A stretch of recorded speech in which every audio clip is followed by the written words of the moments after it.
The film begins with a young man named Tommy who was both handsome and hardworking. He had just finished a long day of work and was looking forward to returning to his cozy home. However, his friend Kevin had some disturbing news for him. There had been riots going on for the past 2 days caused by black people protesting against the unfair treatment of white people. The city had become a dangerous place at night. At that time, Kevin warned Tommy to stay at home with his lovely girlfriend, Alyssa, who was pregnant with their first child. Tommy and Alyssa were the perfect couple, and everyone who knew them was envious of their love. That night, he gave her a gold necklace as a token of appreciation for her hard work. Even though it wasn't a luxurious object, Alyssa was delighted to receive it. As the night went on, a riot erupted in the middle of the city. Black people were protesting against the discriminatory treatment of white people, but unfortunately, looting also occurred all over the city. At that time, opportunistic thieves took advantage of the chaos and ransacked many stores. They were 4 young men with a plan to rob an expensive watch shop. Jack was the ringleader, but he was an arrogant and annoying fellow. He had 3 friends named Mason, Angelpiece, and Seiko. They all knew each other well and had a hidden garage with 2 sport bikes. One dark and chaotic night, they hopped on their bikes and rode through the quiet streets. They arrived at the watch shop and quickly smashed the glass window.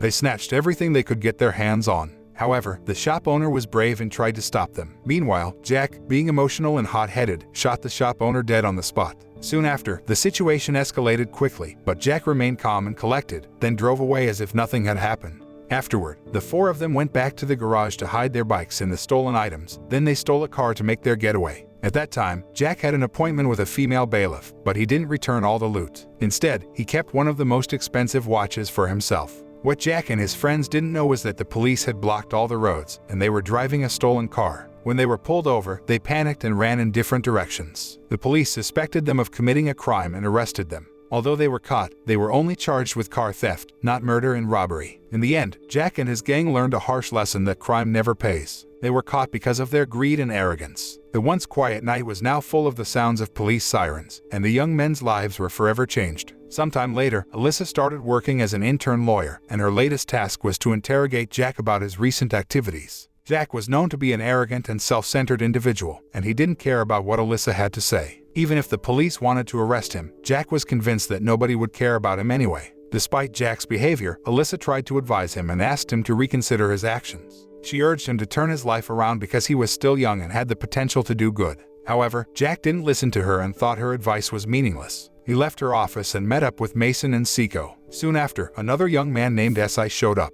It turned out that he was involved in the robbery that Jack and the others had committed, and he demanded that Alyssa testify in their favor. He wanted Alyssa to say that Jack, Mason, Anglepiece, and Seiko were well-behaved and deserved only house arrest. However, she refused because of Jack's arrogance. Hearing that made Si angry, and he lashed out at Alyssa by hitting her. Luckily, the whole incident was caught on CCTV, and Alyssa used the opportunity to run into her office and lock the door. She immediately called for help while the news on the television reported a robbery of an expensive watch that resulted in the owner's death. One of the stolen watches was a Daytona watch adorned with diamonds, making it incredibly valuable. As Alyssa watched, she noticed that the watch on Jack's wrist was the same one that had been mentioned in the news about a recent robbery. Her heart raced as she realized that Jack and his gang were the robbers. Fear gripped her tightly, but to her relief, Jack and his men left her unharmed. Later at a cafe, Jack appeared to be in turmoil and wanted to eliminate Alyssa as a witness. However, Mason disagreed, knowing that it would only create more trouble for them. But Jack couldn't ignore the thought of Alyssa being a threat and forced Mason to agree with him. That evening, as Alyssa prepared to leave and called Tommy, someone smashed her car window and attacked her.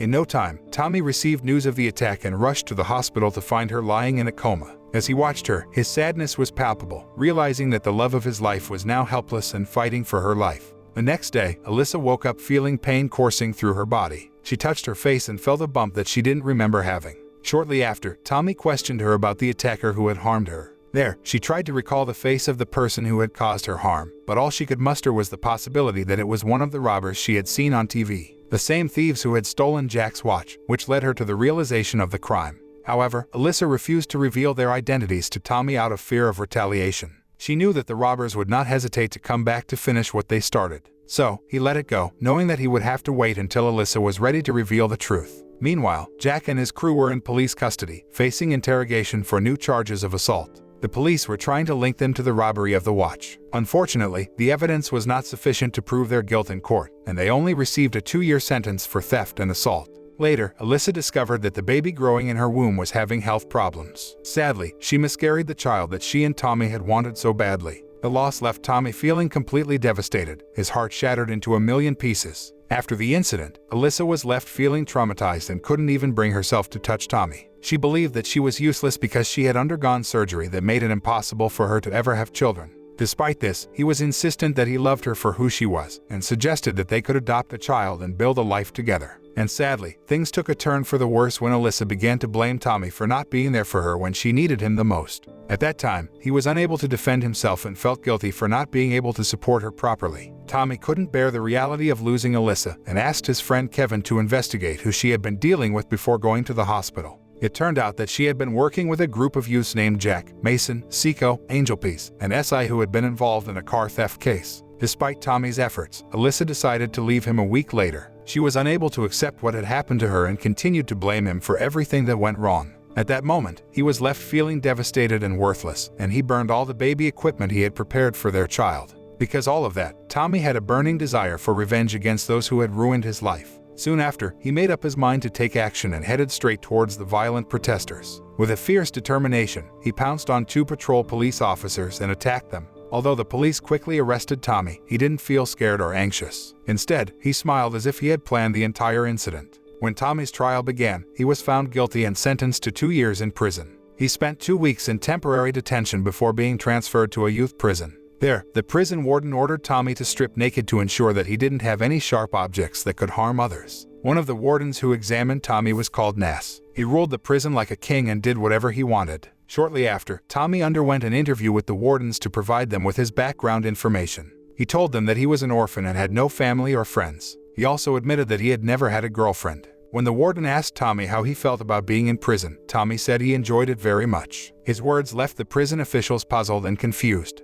They wondered if Tommy was telling the truth or if he was trying to hide something. Then, as the prison gates clanged shut, Tommy was among the fresh batch of inmates ushered into the main hall. Soon after, Nas gave him the rundown that in here, locked up behind bars, there were young men from all walks of life, guilty of various crimes ranging from petty theft to violent robbery. After that, Nas led Tommy to his cell, and before long, the sound of an emergency alarm pierced the air. Then, he quickly locked Tommy in and sprinted off to deal with the situation. It turned out that an inmate had taken his own life, heartbroken by the news of his girlfriend's new lover. Then, Tommy shared his cell with Harry, a timid and nerdy-looking black man. At that time, Harry was curious about Tommy's past and asked him what landed him in prison. Hearing that, Tommy simply replied that he was there for justice. The next day, Nas roused the prisoners from their slumber, and they shuffled groggily towards the canteen for a meager breakfast. Harry, eager to help out his new cellmate, suggested that Tommy convert to Islam to get better food. Apparently, a merchant's son provided quality meals for Muslim prisoners, and during Ramadan, they even got halal food. But Tommy wasn't interested in religion. Instead, he asked Harry about Mason, Esai, and Jack, which were the names that Harry recognized as belonging to the prison's gang leaders. As they chatted, a young man carelessly bumped into Tommy. His name was Angelpiece, a cocky and domineering figure who worked for Jack. However, at that moment, Tommy restrained himself from throwing a tantrum, knowing that revenge must come at the right moment. He needed to gather information about Jack and his crew first. So, after breakfast, the prisoners gathered in the field to socialize, and Tommy observed everyone closely. Tommy noticed that Jack was close to Nas and learned from Harry that they often engaged in illegal activities with Angelpiece and Seiko. Meanwhile, Mason had been studying Islam and was preparing to convert. To his surprise, Tommy saw Esai, who used to be Jack's partner, but was now on his own. Seiko received a baseball from someone and gave it to Jack. Later, another prisoner named Barty approached Jack and made a transaction, but his expression changed after receiving the item. Soon after, Barty confronted Jack and demanded his money back, feeling cheated. However, Angelpiece intervened and chased Barty away while Nas watched silently with a smile on his face. Then, Tommy continued to gather information, waiting for the perfect moment to strike. Sometime later, as the steam rose from the prisoner's bath, Angelpiece appeared before Harry, his familiar face and voice sending shivers down Harry's spine. Soon after, he instructed Harry to meet him at the usual time and place, despite Harry's disgust for his cruel and predatory behavior. Then, Harry reluctantly agreed, feeling trapped in this vicious cycle. Meanwhile, Tommy was tasked with mopping the prison floors. After finishing his work, instead of returning to his cell, he slipped away and hid in the shadows, hoping to catch a glimpse of Nas. The rumor was that Nas was leaving soon, but Tommy wanted to see him one last time. To his surprise, he watched as Nas entered Jack's cell and joined in on a drug-fueled party. Tommy's heart sank as he realized that the person responsible for ruining his life was having the time of his life in prison. Unable to bear the weight of his misery, Tommy sought solace in drugs. There, he approached SI, pretending to be an ordinary buyer. SI, unsuspecting, agreed to meet him the following morning. Then, as time passed by, Jack was seen doing some sneaky business in a corner of the prison, making transactions in a blind spot of the CCTV. Meanwhile, Tommy remained vigilant and observed all the movements around him. When Seiko walked past him, he just gave her a quick glance and remained silent. Suddenly, out of nowhere, SI attacked Seiko, hitting him hard. Tommy was there and witnessed everything but decided to turn a blind eye to the violence. Later that day, in the prison gym, all the inmates were going about their daily routines. Jack and his gang were hanging out together as usual, but then Barty appeared with a dangerous weapon, which was a knife in his hand. At that time, he was out for revenge, but Anglepiece quickly neutralized the situation and Jack and Seiko joined in to beat up Barty. Jack then went a step further and slashed Barty's face with the knife. On the other hand, Nas, who witnessed the whole incident, just shook his head and smiled. When he'd seen enough, he hit the alarm button and a guard rushed in to stop the fight. But Tommy was unbothered by the chaos and continued working out his muscles. Then, as time passed by, Tommy kept enduring the harsh reality of prison life. Meanwhile, in a prayer room set aside for Muslim inmates, Amit, the son of a merchant, offered some advice to Mason. He asked if Mason was truly ready to repent and embrace the Muslim faith. Then, Amit stressed that becoming a Muslim wasn't just a choice, it was like being born again. All past misdeeds would be forgiven, leaving only goodness behind. Afterward, Amit urged Mason not to engage in sinful acts. Then, Mason shared that he had been moved by the kindness of the Muslim prisoners ever since he left Jack to follow Amit. Upon hearing this, Kamal, one of the Muslim inmates, guided Mason in reciting the Shahada. Thus, he officially became a Muslim. Unexpectedly, Tommy stormed into the room with a scowl on his face. Soon after, Kamal approached him with a greeting, but Tommy ignored him and directed his attention to Mason. There, he demanded to know if Mason had converted to Islam as a way to absolve himself of his sins. However, Tommy refused to believe that Mason had truly repented and felt that he still deserved punishment. Despite his anger, Tommy couldn't do anything because a warden was watching them. So, he had to leave Mason alone and fume in silence. The following day, Tommy was ready to meet SI as promised. But it turned out he had a secret plan. At that time, he had wrapped a piece of copper in a cloth and clenched it tightly in his fist. As soon as he met SI, without any warning, Tommy pounced on him and started hitting him mercilessly. At that moment, SI was terrified, and he felt even more scared when Tommy claimed to be Alyssa's lover. He knew what had happened to Alyssa, and he thought that Tommy was going to hurt him the same way. But Tommy didn't stop there. He wanted to know who had harmed Alyssa, and he was determined to get justice. Even after SI told him that it was Jack who had hurt Alyssa, Tommy was not satisfied. Suddenly, he grabbed a wooden chair and kept hitting SI until he was powerless. After the brutal attack, Tommy left SI lying on the ground, barely conscious. Soon after, the prison officials rushed SI to the hospital, not knowing who had attacked him. Meanwhile, Harry was watching all this unfold. He couldn't understand why Tommy was acting so recklessly, and he asked him what was going on. But Tommy didn't say anything except that he was seeking justice. Later that day, Jack appeared and invited Tommy to his cell. At that time, Jack explained that he and SI were enemies, and he was happy that Tommy had beaten SI. He also invited Tommy to a drug party and promised him a night of pleasure. The next day, Tommy went to see Barty, who looked really frustrated. Previously, Barty used to be addicted to drugs before he went to prison, and now he was stressed because he couldn't use drugs. This made Barty act out of control, and Tommy could see that. But he had another motive for visiting Barty, which was he wanted to learn how to make a knife from materials he could find in prison. Hearing that, Barty agreed to teach Tommy, but he had one condition. He asked Tommy to help him write a letter to his girlfriend. Knowing that, Tommy was happy to help, and he wrote down everything Barty said. Later that day, Tommy collected some plastic spoons and burned and shaped them into a knife-like object. He was getting better at it every day, and he also tried to act like he belonged there, paying attention to every routine that Jack and his men did. But then something unexpected happened. Nas came up to Tommy and congratulated him on joining Jack and his men. At that time, Tommy was surprised that Nas didn't suspect him.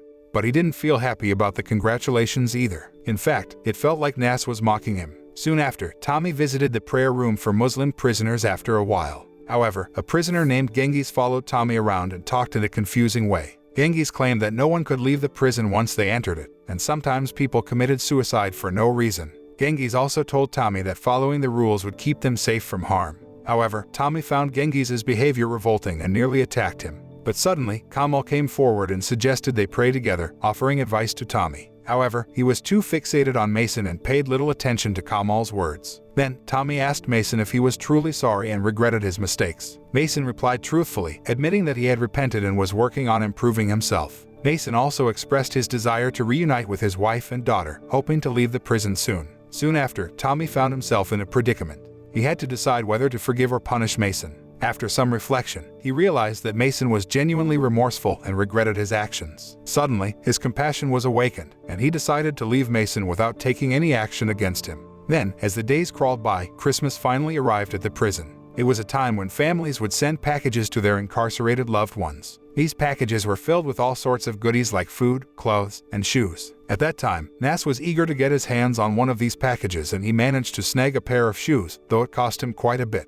Meanwhile, Alan, who was responsible for recording all the items in the packages, noticed that Nas had taken something that didn't belong to him. Then, he kindly advised Nas to return the package, but Nas, being the chief warden, didn't care about rules. He told Alan to assume that he had stumbled upon the shoes accidentally. At that time, Alan didn't want to argue with Nas, but he still insisted on asking for the shoes to be returned. Soon after, Nas was becoming increasingly emotional because of Alan's persistence. He was in a position of power and didn't appreciate being told what to do. He stormed off, heading straight for Mason's cell. At the same time, Nas had heard rumors that Mason was hiding drugs, and he was determined to find them. Unfortunately for Mason, Nas found the stash and proceeded to make a mess of his cell. It didn't matter to Nas that Mason had turned a new leaf and was no longer involved in drugs. It was clear that Nas had his own issues with drugs, just like his friend Barty. At that moment, Nas was so consumed by his addiction that he couldn't control his emotions. His behavior was erratic and dangerous. Meanwhile, at the bathhouse, Harry was once again approached by Anglepiece, who demanded Harry's money and wanted to have sex with him again.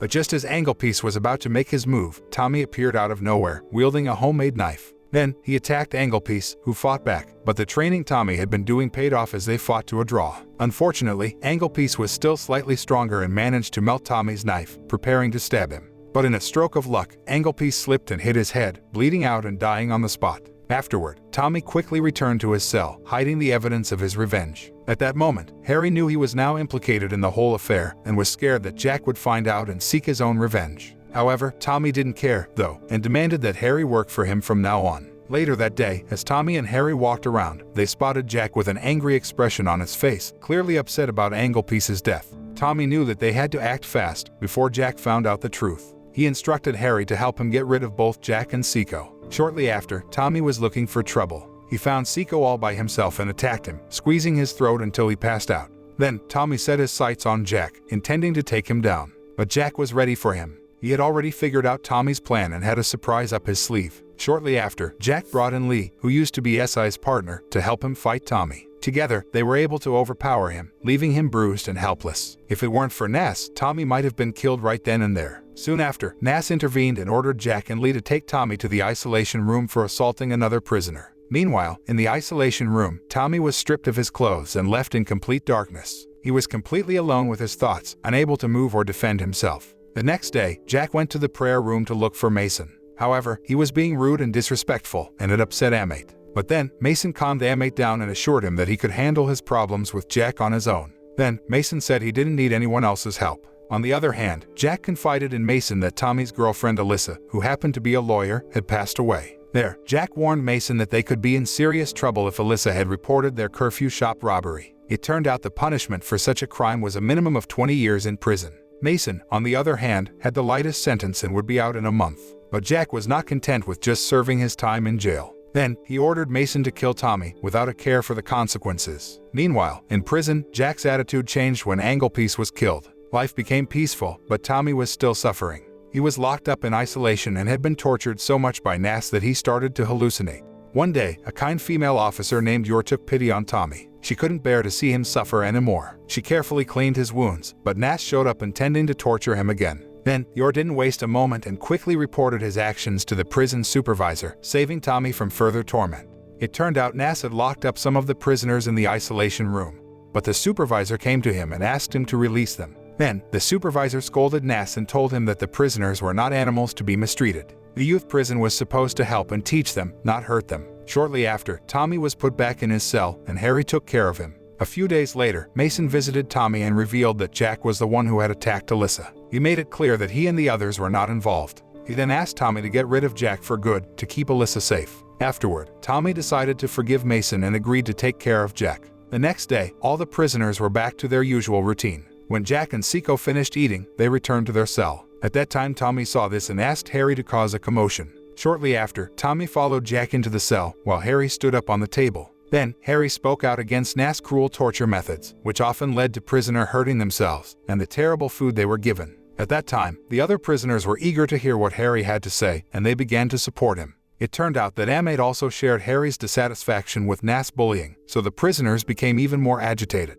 However, the prison officials were unable to control the angry mob, and chaos broke out. There, Mason was the first to attack Nass, and the other prisoners quickly followed suit. Meanwhile, Tommy fought his way past Seiko and entered the prison, only to be attacked by Jack with a wooden stick. At that moment, Tommy was badly beaten and could not defend himself. Soon after, Jack was about to stab Tommy in the eye with the stick, but Tommy had a trick up his sleeve. There, he pretended to faint and then used a plastic knife from his pocket to stab Jack in the abdomen, piercing his lung. Then, Jack lay lifeless on the ground, and the prison guards quickly arrived and subdued Tommy. 1 week later, Mason was released from prison and reunited with his family, who had come to pick him up. There, Emmett promised to help Mason find a job. On the other hand, Tommy's life took a turn for the worse when he lost one of his eyes. But instead of breaking down, he rose up. Since that day, the other prisoners began to fear him, like he was the ruler of the prison yard. Even though his sentence was extended, the court showed him mercy and only gave him 6 more years behind bars. As it turned out, Tommy had only acted in self-defense when he fought off Jack's attack. Meanwhile, Nass wasn't so lucky. He had been kicked out of the police force in shame after using his position as a guard to break the law. The film ends. The moral lesson of this film is never seek revenge, or you may end up in prison surrounded by criminals, and your life may spiral out of control. Instead, try to forgive and move on, even if it's tough. Also, it's never a good idea to take advice from someone who suggests converting to a religion for better food in prison.